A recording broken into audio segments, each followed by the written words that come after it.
Fala pessoal, tudo bem? Então, nessa aula a gente vai resolver algumas questões de termoquímica, umas questões voltadas para o IME e para o ITA, tá? Então vamos resolver algumas questões que têm ideias legais para o IME e para o ITA e algumas questões do IME também e do ITA. Olha só, essa questão aqui é do IME, vamos ler. Ó. Calcule o calor de formação do metadimetilbenzeno, sabendo que o calor de combustão do metadimetilbenzeno é 1087,9 kcal por mol, o calor de formação do gás carbônico é 94 kcal por mol e o calor de formação da água é de 68,3 kcal por mol. Então, ó, essa é uma questão que você tem que bater o olho e já identificar qual é o tipo de questão que você está resolvendo. Ele te pediu um calor, né? Então ele te pediu uma entalpia na questão. E ele deu informação sobre várias outras entalpias. Quando a gente dá informação sobre várias entalpias e te pede de alguma outra reação, provavelmente é uma questão de lei de Hess. Né? Lembra de lei de Hess que você pode achar uma reação global que a ΔH dessa reação global vai ser a soma dos ΔHs. Provavelmente é uma questão disso. Ele deu várias reações com ΔH e pediu de uma outra, certo? Então, o primeiro passo que a gente tem que fazer é escrever as reações e aí ver se com elas a gente pode fazer alguma reação global que chegue na reação que a gente quer. Então, vamos lá. Ele falou aqui do metadimetilbenzeno. Quem é o metadimetilbenzeno? Como é que você constrói esse cara? Então, ó, metadimetilbenzeno. Ele tem um benzeno, né? A cadeia principal dele é um benzeno. Então você já constrói um benzeno. Ele tem dimetil, então ele tem dois metis presos. Mas aonde? Conformação meta, né? Como é que é conformação meta? Puxa um para cá, pula um, bota outro aqui. Então esse cara é o metadimetilbenzeno, tá? Agora, qual é a fórmula molecular desse metadimetilbenzeno? A gente conta os carbonos, né? 1, 2, 3, 4, 5, 6, 7, 8 carbonos. Então, C8. H quanto? Você tem 1, 2, 3, 4, 5, 6, 7, 8, 9, 10. C8, H10. Então essa é a fórmula molecular do metadimetilbenzeno que ele está trabalhando na questão. Vamos fazer o seguinte então, vamos escrever todas as reações que ele deu e vamos escrever a reação que ele quer. Qual é a relação que ele quer? Ele quer o calor de formação do metadimetilbenzeno. O que é formação? Você partir das substâncias simples até você chegar no cara.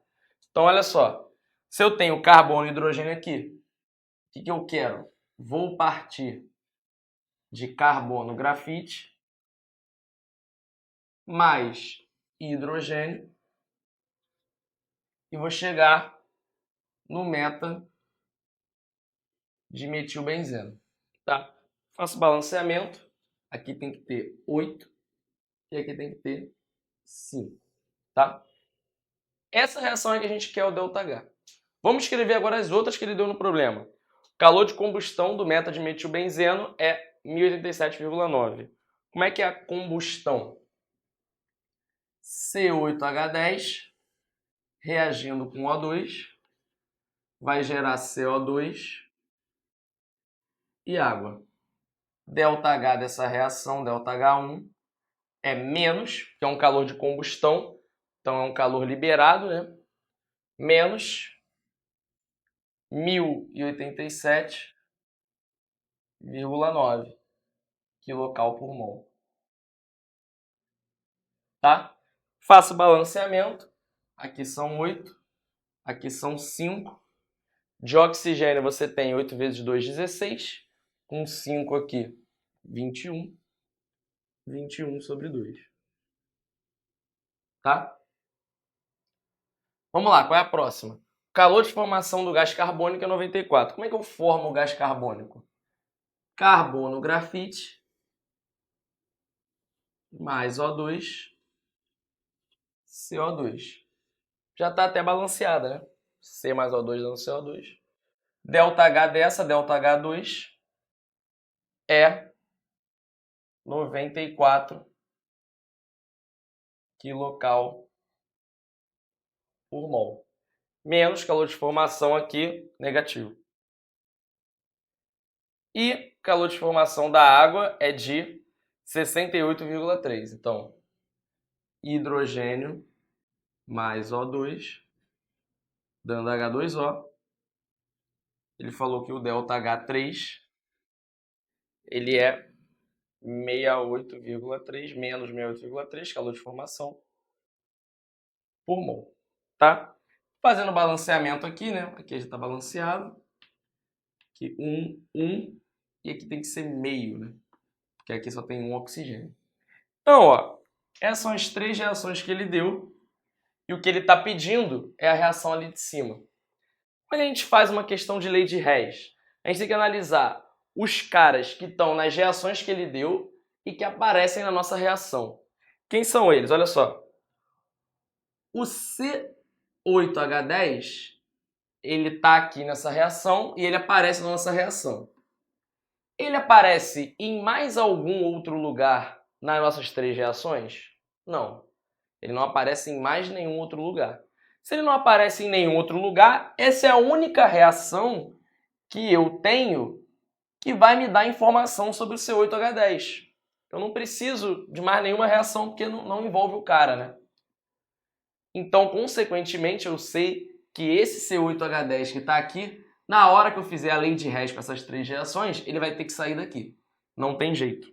A gente sabe que vai ter que vir dali porque ele só aparece ali. E aí, vamos lá, presta atenção. C8H10 está aqui nos produtos. Nessa primeira reação, ele está nos reagentes. O que eu tenho que fazer com essa reação para fazer com que ele apareça nos produtos? Eu inverto a reação, né? E quando eu inverto a reação, esse C8H10 passa para cá e ele fica do lado dos produtos. Quando eu inverto uma reação, o que eu faço com o meu ΔH? Eu troco o sinal. Beleza? Então, o que eu vou fazer? Vou inverter minha primeira reação. 8CO2 mais 5H2O, que vai dar C8H10 mais 21,5GO2. Inverto o sinal do meu ΔH. Então, o ΔH dessa, ele é 1087,9. Tá? Então, ali era menos, essa aqui é menos, virou mais. Vamos lá. Próxima reação. O carbono grafite, ele só aparece aqui, na segunda reação. Não aparece em mais nenhuma. Pelo mesmo raciocínio, o carbono grafite que está aqui, ele tem que aparecer, ele vai gerar esse carbono grafite que está aqui na hora que eu tirar a reação global. Não tem jeito, tem que ser ele. Porque ele não aparece em mais nenhum outro lugar. Então vamos lá.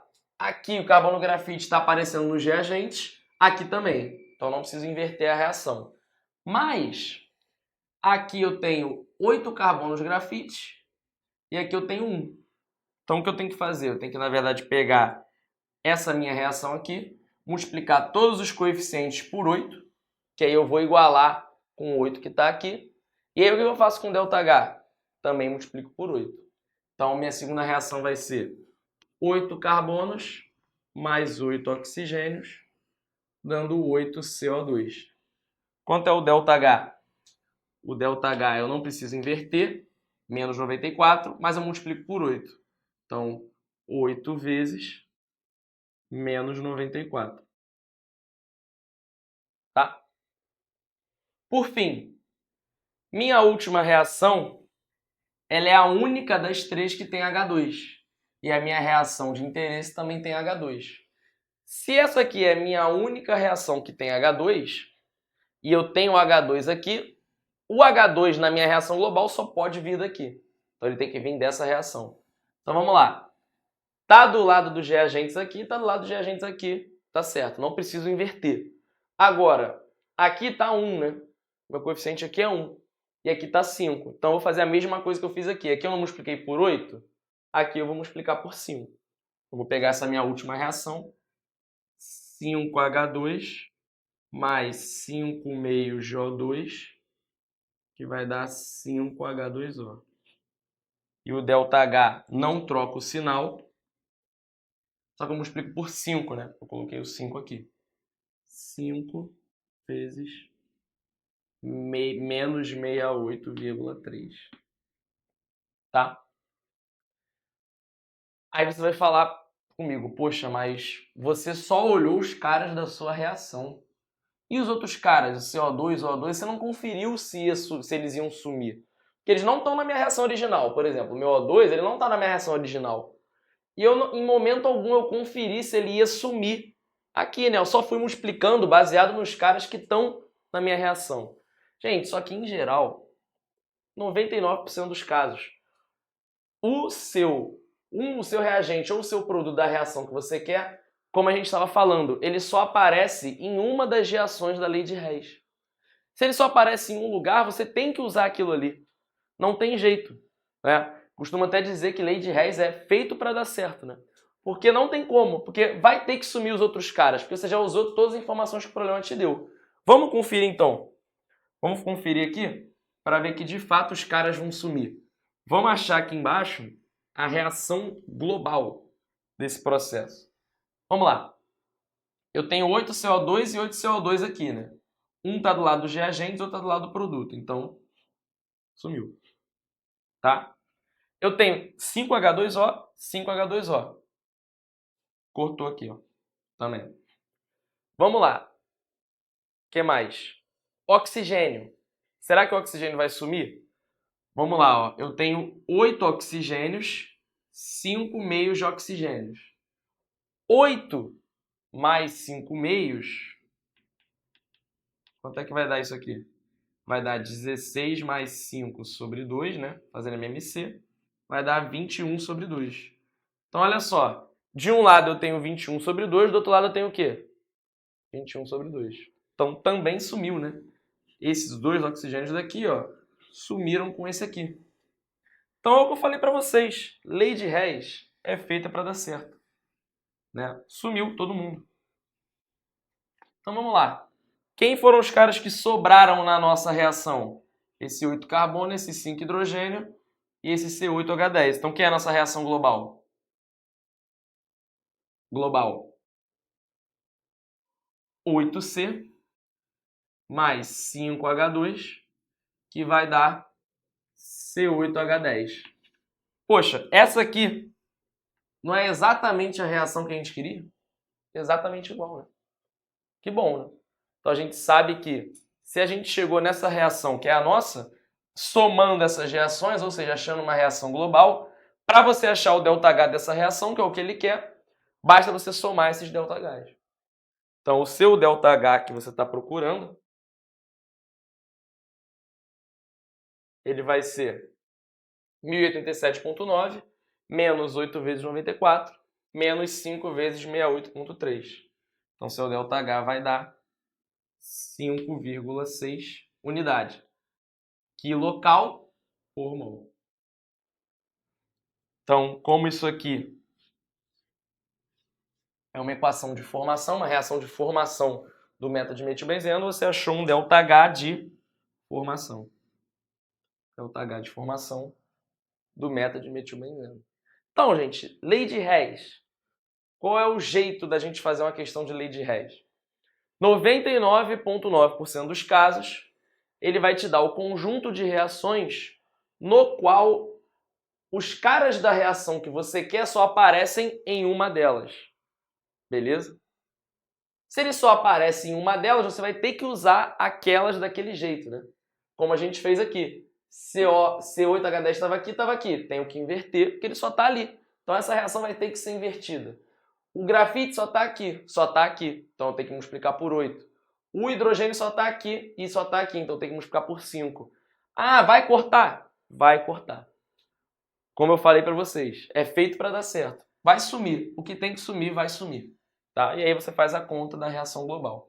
Então, lei de Hess é isso. Tá bom, pessoal? Vamos fazer mais uma questão agora. Então, pessoal, mais uma questão do IME aqui para a gente resolver. Essa aqui foi uma questão de prova objetiva. E ela falava mais ou menos assim, ó. Vamos lá. Mais ou menos não, né? Falava assim, né? um isótopo de cromo de massa atômica 54 constitui 53% da massa de um óxido formado exclusivamente pelo isótopo e por oxigênio. A partir dessa informação, pode-se estimar que a fórmula mínima do óxido e o calor específico do cromo 54 são. Ele dá as opções lá. Olhando assim, né? Você olha, pô, massa específica, 53% da massa de um óxido, parece uma questão de fórmulas, né? E de fato é uma questão de fórmulas. Mas no final, olha só, ele pergunta qual o calor específico do cromo 54. E aí a gente fica, pô, mas será que tem como eu calcular esse calor específico do cromo 54? Vamos ver isso, né? Vamos resolver a questão toda para a gente achar a opção certinha. Então, a primeira coisa que ele falou é o seguinte, que você tem um isótopo de cromo, que é 54, que ele constitui 53% da massa de um óxido, tá? Então, basicamente isso é uma questão de fórmulas, né, de tipos de fórmulas. E como é que a gente faz isso, né? Você pega 100 gramas do composto que você quer analisar. Na verdade, pela lei de Proust, você pode pegar qualquer massa, a gente pega 100 e fica mais fácil ali de fazer a conta, né? Nesses 100 gramas, como você tem 53% de cromo, então você tem 53 gramas de cromo 54. Consequentemente, você tem 53% do cromo e é um óxido, você tem cromo e oxigênio, 47% que é o resto, ou seja, 47 gramas, são de oxigênio, tá? E aí, como você quer achar a fórmula mínima do óxido, como é que você passa disso aqui, que é uma fórmula centesimal, para uma fórmula mínima, né? Lembra que a primeira coisa que você tem que fazer é achar a quantidade de mols de cada um dos caras nesse óxido. Então vamos lá. O que eu vou fazer aqui? Daqui para cá, eu vou dividir pela massa molar dos caras. 54, que é a do cromo, que ele falou. E o oxigênio, você lembra aí que é 16. Então eu vou achar que nesses 100 gramas de óxido, eu tenho 53 sobre 54, aproximadamente 0,981 mols de cromo. E aqui 47 por 16, aproximadamente 2,937 mols de oxigênio. E aí, para você achar a proporção entre os dois, o que a gente faz em geral? A gente pega esses valores, todos aqui, que no caso são só dois, e divide pelo menor. Né? Lembra lá de tipos de fórmulas que a gente faz assim, né? Para achar a fórmula mínima. Quando eu divido pelo menor, o menor é esse cara aqui, né? Então, quando eu divido pelo menor, aqui eu vou ter 1 e aqui eu vou ter aproximadamente 3. Pronto, já achei a fórmula mínima. Quem é a fórmula mínima do meu óxido? Fórmula mínima. 1 de cromo, 1 fica implícito, para cada 3 de oxigênio. CrO3. Beleza? Essa foi a primeira parte da questão. A segunda parte ele pede assim, qual é o calor específico do cromo 54? Em princípio você olha, ele não te deu mais nenhuma informação, o que você vai fazer? Tem muito o que fazer, né, olhando assim. Então existe uma lei que é válida para metais, tá? Que é conhecida como Lei de Dulong-Petit. Lei de Dulong-Petit. Então, é uma lei que relaciona a massa molar ou a massa molecular de um metal, no caso do cromo é 54, com o calor específico dele. Tá? Isso vale só para metais. O IME, se eu não me engano, essa foi a primeira vez que ele cobrou isso. Depois ele cobrou mais algumas vezes. Então ele queria, sempre que você tiver um metal, você não tem informação sobre o calor específico dele, você usa a lei de Dulong-Petit. A lei de Dulong-Petit relaciona o calor específico de metais com a massa molar. Tá? A lei de Dulong-Petit basicamente fala que o calor específico em calorias vezes a massa molar do cara, ela tem que dar aproximadamente 6,4. Isso é a lei de Dulong-Petit. Isso, caloria vai sair, calor específico vai sair em caloria por grama-grau Celsius, tá? Então, basicamente, o que você vai fazer é isso.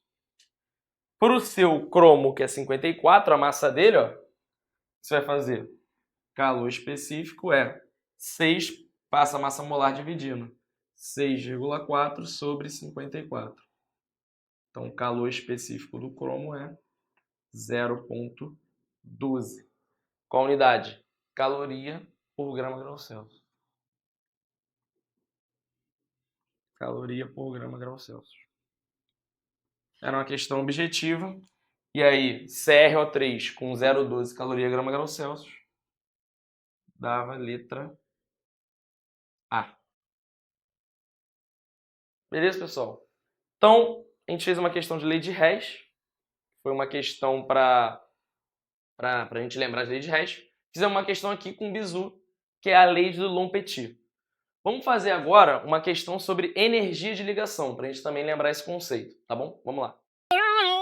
Pessoal, vamos lá. Vamos agora então resolver uma questão de energia de ligação do ímã. Ó, confere a questão aí. Sabendo que a energia de ligação de CC, CH, COO, OO e H são respectivamente, e ele dá os valores das energias em quilocalorias por mol, determina a quantidade de calor liberado na combustão de 8,8 kg de propano, considerando-se que os reagentes estão em fase gasosa e a temperatura de 25 graus Celsius e 1 atm. Então, ó, a questão de energia de ligação, ele te dá os valores de algumas energias de ligação e pede o calor liberado numa reação de combustão. Questão de energia de ligação, o que a gente faz? A gente escreve a reação que está acontecendo, e aí a dificuldade, né, o a mais de uma questão desse tipo, é que você tem que quebrar todos os compostos nas suas ligações. Né? Então você tem que olhar todos os compostos que você está trabalhando e ver quais são as ligações que eles fazem, porque assim você vai olhar a energia de cada ligação.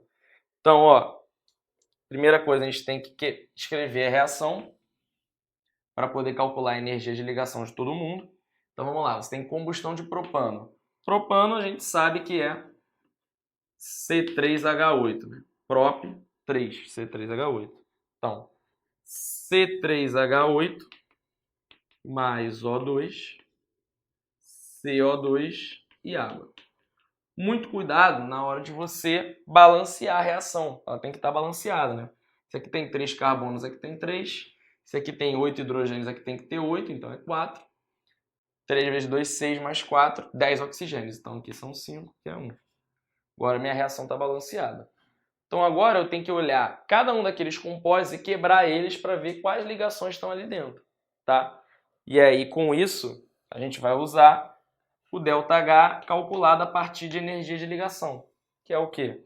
ΔH é a soma das energias de ligação dos reagentes menos soma das energias de ligação dos produtos, tá?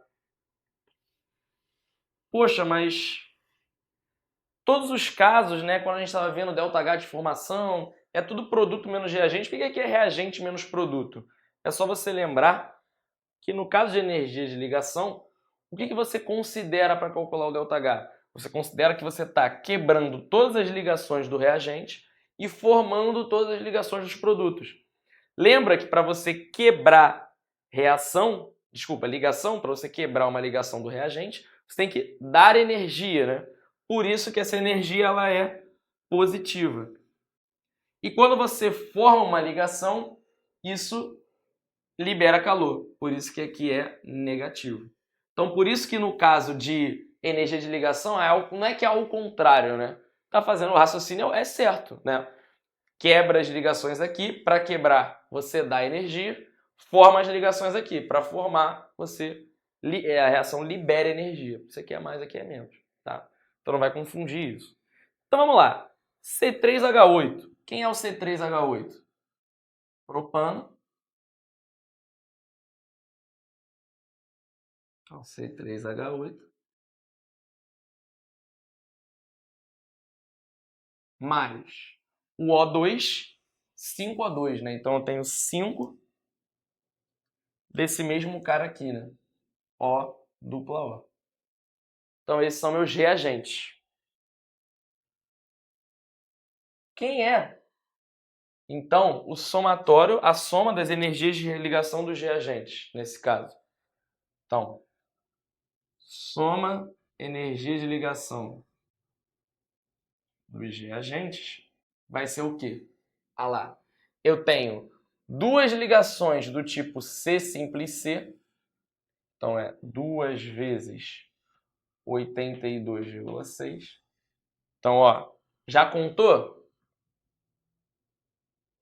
Passa ali uma corzinha diferente por cima para você lembrar que você já contou.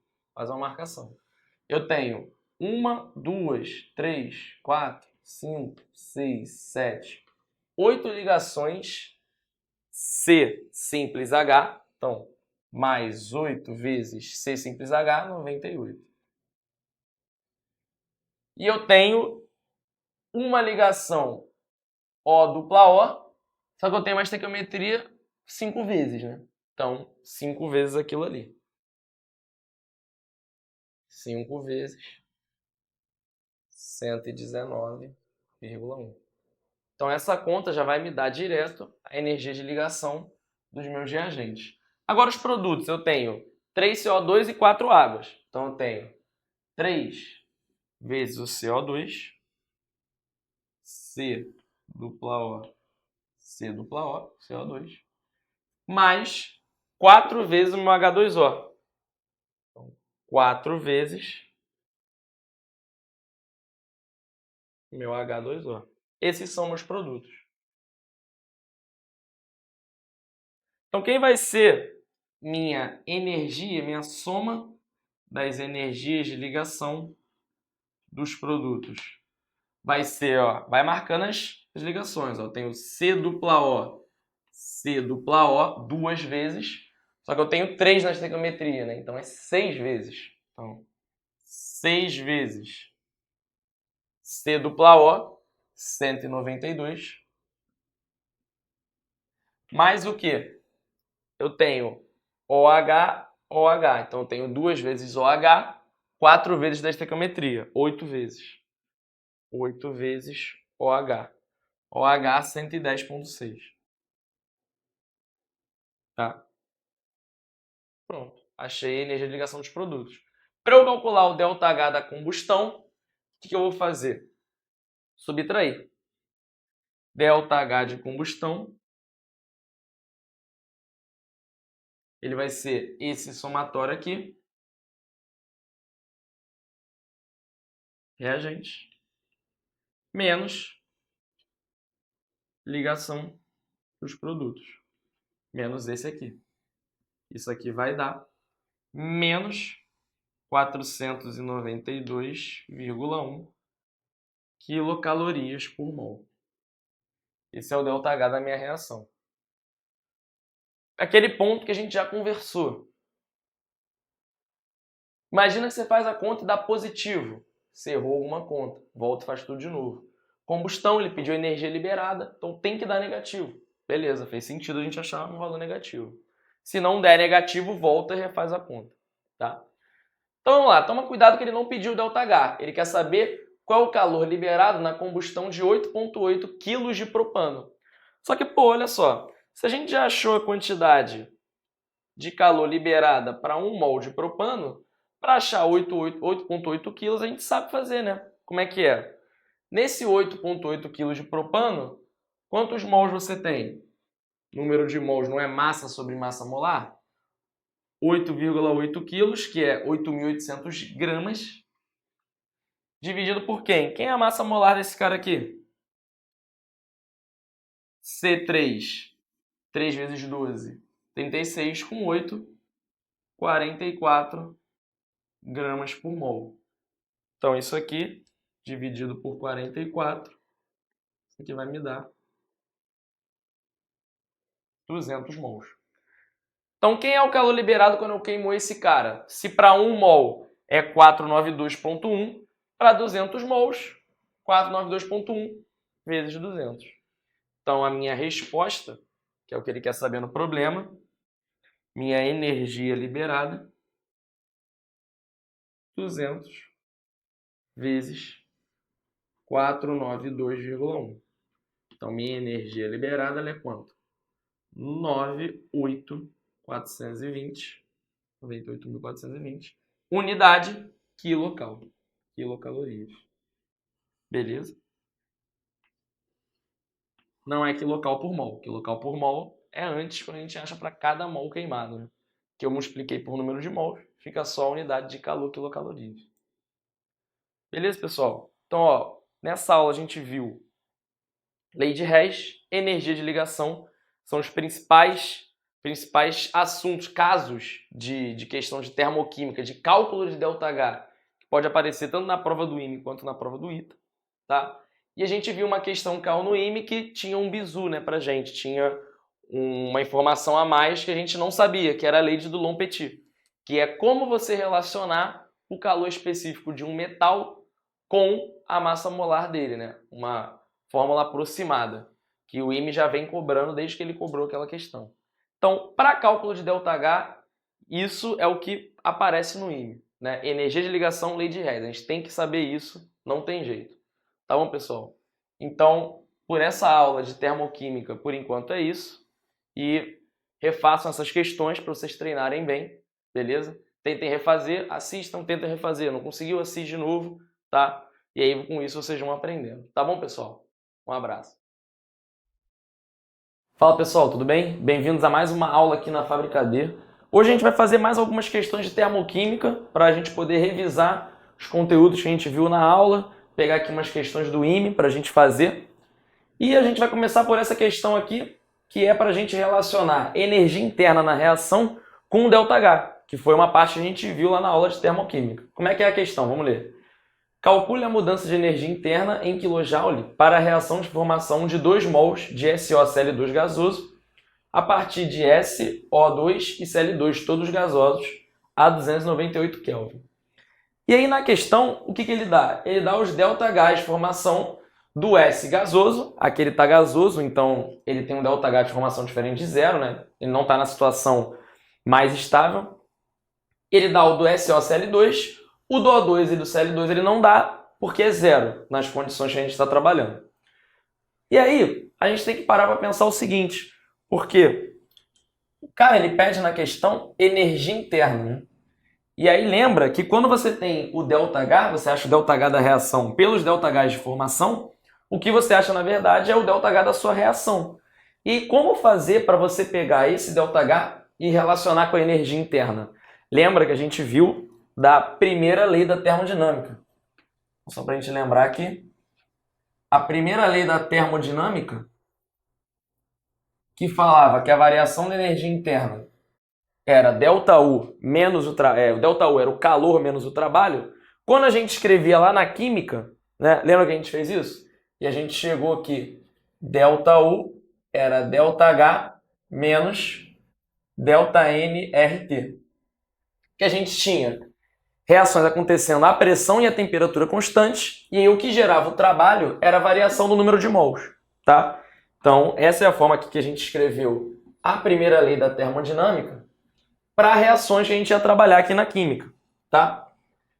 Então, agora, dá para a gente ver o caminho que a gente tem que tomar, porque ele deu ΔH, formas de você calcular o ΔH, que é o que a gente vai fazer. Ele deu a reação que ele quer. E ele pede a variação da energia interna, a gente consegue pegar direto na primeira lei da termodinâmica. Então vamos lá, ó. Ele quer formar 2 mols. Então outra informação que ele deu no problema é que ele quer formar 2 mols desse cara aqui. O que a gente vai fazer então? Pega os reagentes, S gasoso, O2 gasoso, Cl2 gasoso, para formar SOCl2 gasoso. Para formar 2 mols desse cara, o que eu tenho que fazer aqui no balanceamento? 2 desse e 1 desse, tá? E aí, primeira coisa, cálculo do ΔH. Segunda coisa, cálculo do ΔU direto, botando a parcela do trabalho ali, o ΔNRT. Então vamos lá. Como é que ficaria o ΔH dessa reação? Eu pegaria meu produto, ΔH, formação dos produtos, que no caso é o SOCl2. Vou multiplicar por 2, porque no balanceamento ele pede 2, porque ele pediu 2 mols, menos os reagentes. Cl2 e O2, substâncias simples na forma mais estável nessas condições. Então é zero, por isso até que ele não deu. O S gasoso, apesar de ser substância simples, não está na condição mais estável. E ele deu o valor, né? Ele deu aquele valor, então eu posso colocar aqui ΔF de formação, ΔH de formação, do S gasoso. 2 vezes também, por causa disso aqui. Então como é que vai ficar esse cara aqui? ΔH do SOCl2 menos 210, menos ΔH de formação do S, 277, vezes 2. Isso tudo já em kJ, né? Porque eu já multipliquei pela quantidade de mols que eu preciso. Isso aqui, quando eu resolvo, vai dar 420, vai dar 974. Negativo, que é menos, já em kJ. Então aí, o que eu já fiz? Já achei meu ΔH. Falta agora, para eu achar meu ΔU, eu achar o ΔN. Só que vamos lá. O ΔN que eu quero é sempre o ΔN de gases, né? Lembra que quem vai realizar trabalho nessa situação são os gases que estão variando. Então, toma cuidado que essa questão aqui, ok, todos os caras são gasosos, que ele falou no enunciado. Só que pode ter questão que tem algum líquido ou sólido envolvido, e aí você não tem que considerar o número de mols deles, quando fizer esse ΔN aqui. Tá? E aí vamos lá, no produto eu tenho 2 mols de gases, nos reagentes eu tenho 2 do S, 1 do O2, 2 do Cl. Então isso aqui vai me dar menos 3 mols de ΔN. Pronto. Achei o ΔN, achei o ΔH. Pela primeira lei, posso achar agora quanto deu minha variação de energia interna. Quanto vai ser? Vai ser o ΔH menos 974 kJ. Então é 10 ao cubo. Agora, menos ΔN, que é menos 3, vezes o R, que ele deu no enunciado, 8,31. E a temperatura do meu problema é 298 Kelvin. Tá? Isso aqui eu coloquei em joule. Tá? Porque tem que tomar cuidado, porque esse valor do R, ele tem um valor em joule. Então, às vezes, você pode jogar esse aqui em kJ, esse aqui em joule, e vai dar um valor errado. Então, já multipliquei por esse 10 ao cubo aqui, para poder dar um valor para a gente já em joule. Só que como ele pediu em kJ, depois é só dividir por 10 ao cubo. Faz essa conta aqui. Tu vai achar que a variação de energia interna é menos 966,57 kJ. Tá? Então, uma questão de aplicação da primeira lei da termodinâmica para o caso de reações a temperatura constante, pressão constante, recorrente, bate pra caramba no IME, então é importante que você tenha entendido isso aqui, como fazer, com a atenção que eu falei para vocês aqui, que é o mais importante, que você tem que só considerar no ΔN as espécies gasosas, você tomar cuidado com isso, tá bom? Então vamos fazer mais uma questão agora. Vamos lá, gente, mais uma questão aqui de termoquímica, e agora é uma questão um pouco mais com a cara de termodinâmica, né? Não tem uma reação, é mais expansão, mas para a gente rever os conceitos, né, de reversibilidade que a gente falou. Então olha só a questão, determine os valores numéricos do calor, trabalho e variação de energia interna para a expansão isotérmica de 1 mol de argônio a 0 graus Celsius, de 22,4 litros a 44,8, se esse processo for feito reversivelmente, resistido por uma pressão externa constante de 1 atm, e livremente, com a pressão externa igual a 0, né? Ou seja, uma expansão livre. Então vamos lá, e a gente comenta um pouco sobre entropia nesses casos. Então olha só, primeiro caso, reversivelmente, né? Lembra, quando você tem um processo reversível, o seu trabalho ele é dado pela integral da pressão para cada variação infinitesimal do volume, né? Porque pelo teorema do trabalho máximo é a forma que você encontra de ter sempre a sua pressão externa igualada com a sua pressão interna, tá? Então, numa situação reversível, né, a cada instante, a sua pressão interna ela é a sua pressão externa menos um dPzinho, né, um infinitesimal, que foi o que a gente fez lá na aula. E aí, olha só, quando a gente faz isso aqui, a gente chegou que o trabalho, ele é o quê? Ele é integral de PdV, tá? Então vamos lá. O que está acontecendo aqui? Uma expansão, vamos ler, ó. Uma expansão isotérmica, tá? Ou seja, eu não tenho variação de temperatura. Então, o que eu posso fazer aqui? Eu posso pegar esse meu P e falar que ele é nRT sobre V a cada instante, né? Porque PV igual a nRT. E aí, quando eu faço isso, essa minha integral se torna integral de nRT sobre V dV, tá? Então, agora, vamos entender aqui o que está acontecendo, preenchendo os valores dos caras. Olha só, o meu N e o meu R e o meu T, eles são constantes nessa integral. Minha temperatura é constante, já joguei assim. O meu V ele varia e eu tenho a variação nele aqui dV. Como então o nRT é constante, eu posso puxar eles para fora. Então eu vou ter N, que é 1 mol de argônio, o R, 8,31, o T, 0 graus Celsius, 273, tá? E aí depois disso eu vou integrar 1 sobre o meu volume. E aí de quanto a quanto? Quanto a quanto? Olha aqui.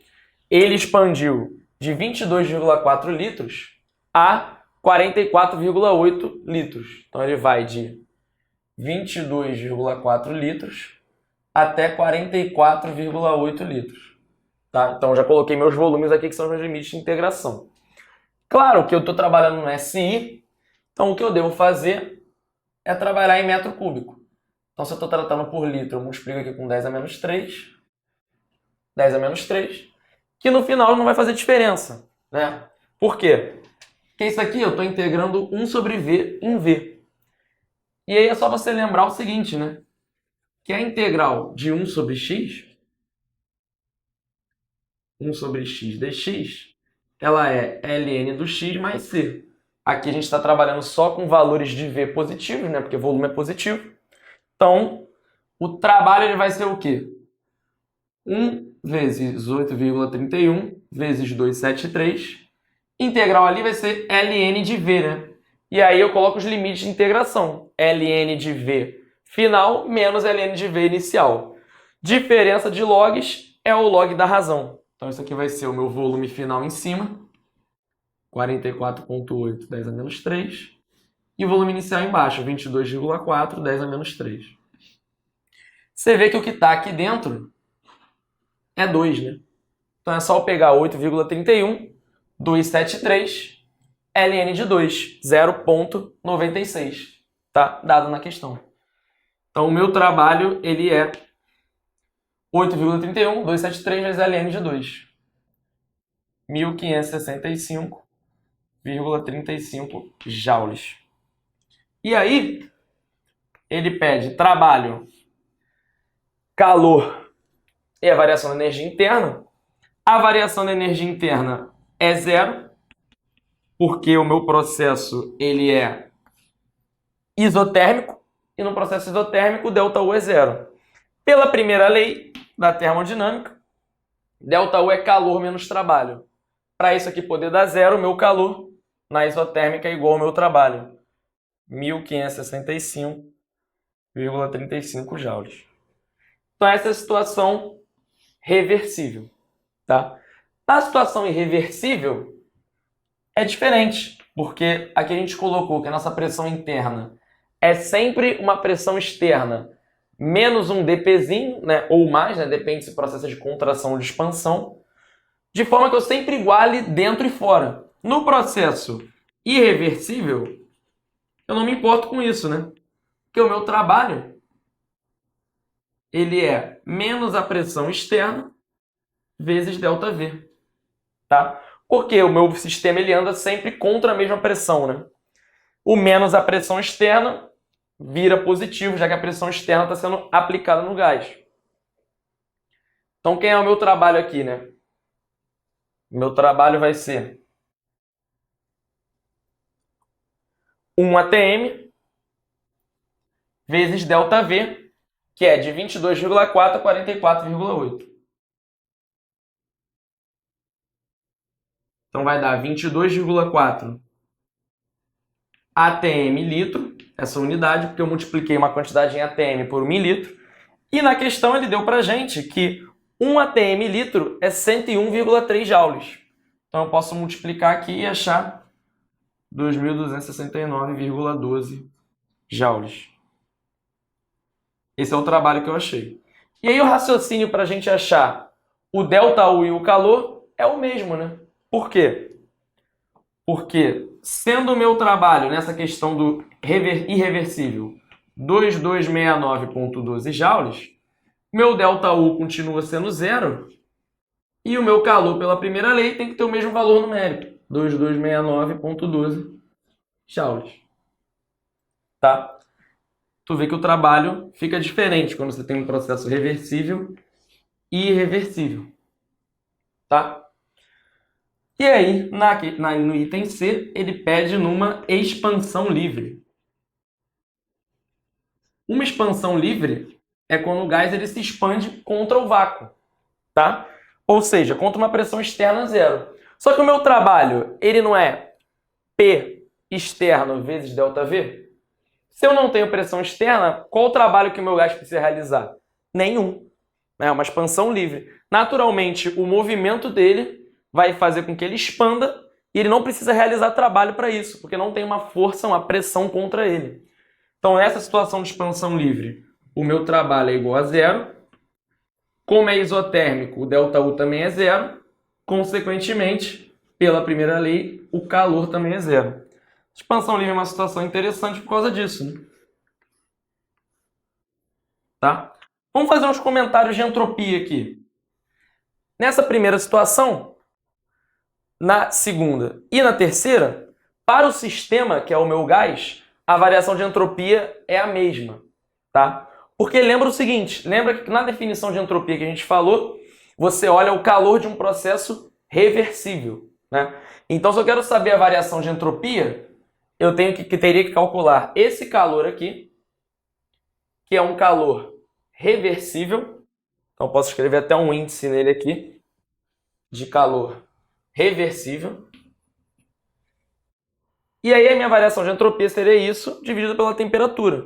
Tá? Em todos os casos. Porque não importa, né, para o ΔS, como que ele sai de um ponto e chega no outro. Né? Porque é uma função de estado. Então, só importa esse calor reversível. Aí você pode parar para pensar, poxa, mas a gente viu que quando um processo é reversível, o ΔS é zero e quando é irreversível é maior que zero. Então por que você está dizendo que o ΔS é igual? Eu estou dizendo que o ΔS do sistema é igual. Em todas as situações, o gás ele vai ter o ΔS igual. Qual é a diferença então? A diferença é a vizinhança. A diferença é o que acontece na vizinhança. Tá?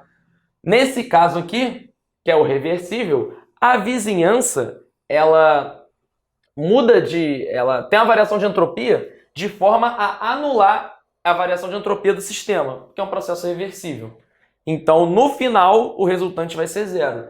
Nesses dois casos, que são processos irreversíveis, que é o irreversível contra uma pressão de 1 e o irreversível contra uma pressão nula, que é a expansão livre, o ΔS da vizinhança ele não compensa o ΔS do sistema, de forma que você tem um ΔS positivo. Tá? Então, só algumas considerações para a gente lembrar. Pô, então, qual é a diferença entre o reversível e o irreversível? Né? No irreversível, a variação de entropia do sistema é menos, né, tem o sinal contrário à variação de entropia do sistema, de forma a anular. Na irreversível, não. Na irreversível, a soma dos dois vai dar positivo. E como expansão livre é um exemplo de expansão irreversível, você tem isso acontecendo também. Tá bom? Então agora, vamos fazer uma questão que fala um pouco de entropia, que caiu no IME no ano passado, que foi o ano de 2018. Tá? Então vamos fazer essa questão, que aí a gente vai pincelando de novo esses conceitos de entropia. Vamos lá. Vamos lá, pessoal. Então vamos resolver aqui mais uma questão de termodinâmica química, né, envolvendo essa parte de entropia, para a gente poder fixar mais esses conceitos. Então vocês vão ver que é uma questão que caiu no IME ano passado na prova de química e que poderia muito bem ser uma questão de física, na prova de física, por exemplo. Então, para vocês verem como é que essa parte de termoquímica, né, também a gente precisa expandir para o IME-ITA com também a parte de termodinâmica química. É importante demais. Então vamos fazer o seguinte, vamos ler a questão, a gente discute. Acompanha aí. Mistura-se a água contida em 2 recipientes designados por A e B de forma diabática. Cada um contém a mesma massa m de água no estado líquido e inicialmente as temperaturas são T no recipiente A e T mais ΔT no recipiente B. Após a mistura, a água atinge o equilíbrio, a temperatura final de equilíbrio térmico. Mostre que a variação de entropia do processo da mistura é positiva. Então, olha só, pessoal, o que está acontecendo? 2 recipientes, um com temperatura T, outro com temperatura T mais ΔT. Recipientes de temperaturas diferentes. Você vai misturar essas duas águas, mesma massa, vai misturar a água nesses 2 recipientes de forma diabática, ou seja, de forma que o calor trocado seja só entre eles. Tá? E aí, ele quer que você mostre que nessa situação, nesse processo, nesse experimento, a variação de entropia é positiva. Então vamos lá. Como é que a gente vai fazer isso, né? Olha só, conforme você vai misturando, até eles atingirem o equilíbrio térmico, a temperatura deles vai variando, certo? Porque esse aqui está numa temperatura, para facilitar aqui, para não ter que ficar escrevendo ΔT, vamos fazer o seguinte, vamos chamar esse aqui temperatura de A, e esse aqui em temperatura de B. E aí, se eu preciso no problema, no final a gente troca. Então vamos lá. Se você for ver, quando você mistura esses 2 caras, eles não atingem imediatamente o equilíbrio térmico, tá? Como a massa dos 2 é igual, é de se esperar que o equilíbrio térmico seja no meio do caminho, né? Na temperatura média. Isso aqui a gente pode mostrar, né? Como é que a gente acha o equilíbrio térmico? Se o processo é adiabático, o calor trocado no processo é 0, só tem calor interno, né? Trocado. E aí?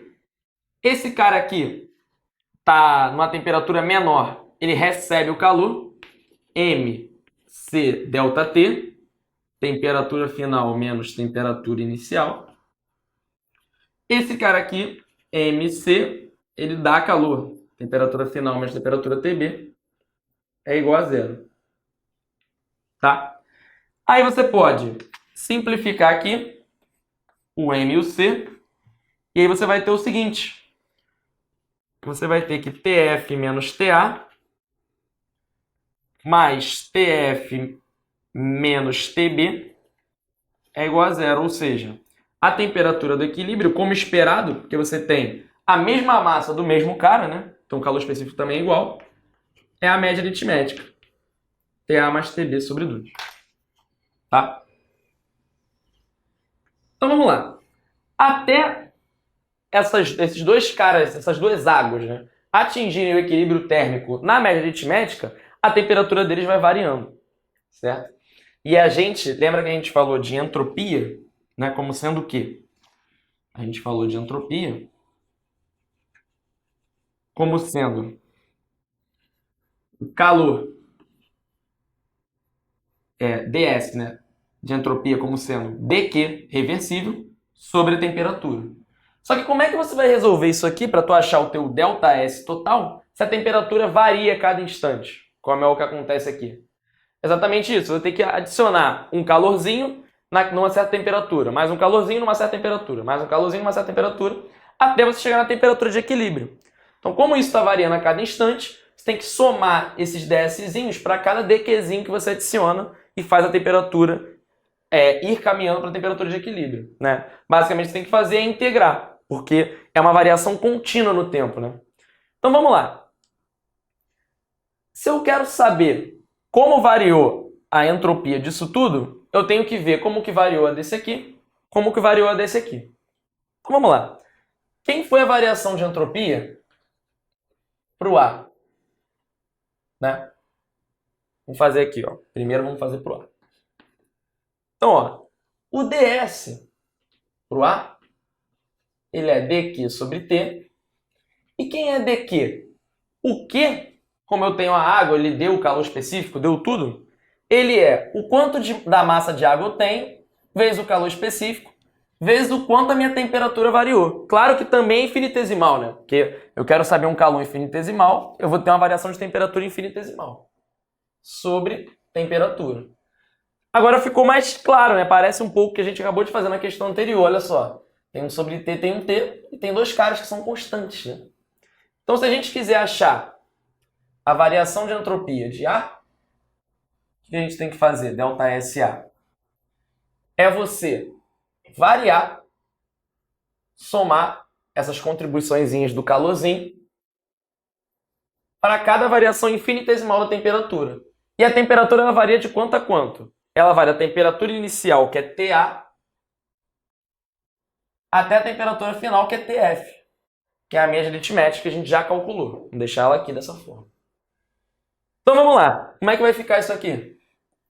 Delta SA vai ser MC é constante, sai para fora, e vai ficar integral de dt sobre t. É aquela integral de 1 sobre x, que a gente acabou de ver, que dá ln da temperatura final sobre a temperatura inicial. Tá? Beleza. Concorda que o raciocínio vai ser análogo para o recipiente B? Vai ser exatamente a mesma coisa. Por quê? Porque a fórmula é a mesma. Tudo é o mesmo, né? O M é o mesmo, o C é o mesmo. A diferença é que ele está indo de TB até TF. Tá? Então, em vez de TA, você vai ter um TB. Então, você achou aqui a variação de entropia do A. Para o B, analogamente, o ΔS para o B vai ser MC ln da temperatura final sobre TB. E aí percebe que isso aqui faz sentido, né? Porque olha só, o B ele é o cara que perde calor, né, para o A. Então o dq dele é sempre negativo. Você vê que a variação de entropia também é negativa? Por quê? Porque o TF ele é menor que o TB, né? Olha aqui, o TF ele é a média aritmética entre TA e TB. O TB é o maior. Então, se o TF é menor que o TB, é um ln de um cara menor que 1 que eu tenho, né? Isso aí é negativo. Então tá coerente, né? O B que perde calor tá com ΔS negativo e o A que recebe calor tá com ΔS positivo, porque TF é maior que TA. Tá coerente. Agora, para o universo, o ΔS, que é o que eu quero provar que é maior que zero, é o ΔS do A mais o ΔS do B. Então, como é que fica o meu ΔS? Ele é MC ln disso aqui mais MC ln disso aqui. Vou colocar o MC em evidência, né? Então, vai ficar ln de TF sobre TA mais ln de TF sobre TB. Soma de ln's, ln do produto. Então, isso aqui vai ficar MC ln de quê? TF vezes TF, TF ao quadrado, sobre TATB. Então, esse é o meu valor da variação de entropia do universo, quando eu levo em consideração o A e o B. O que eu quero provar é que isso aqui é maior que zero, tá? O M, eu sei que é maior que zero, que é massa positiva. Calor específico também é maior que zero. Então, eu tenho que provar que o meu ln de TF ao quadrado sobre TATB, ele também é maior que zero, tá? Para um ln ser maior que zero, o que está dentro, é o que a gente acabou de falar, o que está dentro tem que ser o quê? Maior que 1. Porque aí eu vou ter um ln positivo, tá? Porque é elevado a zero, qualquer número elevado a zero, né, tirando zero, dá 1. Então, se o que eu tiver dentro for maior que 1, tá tranquilo, né? Só que olha só, vamos analisar esse cara que está aqui dentro, ó. Vou pegar esse cara aqui dentro. Vamos dar uma olhada nele. Quem é aquele cara?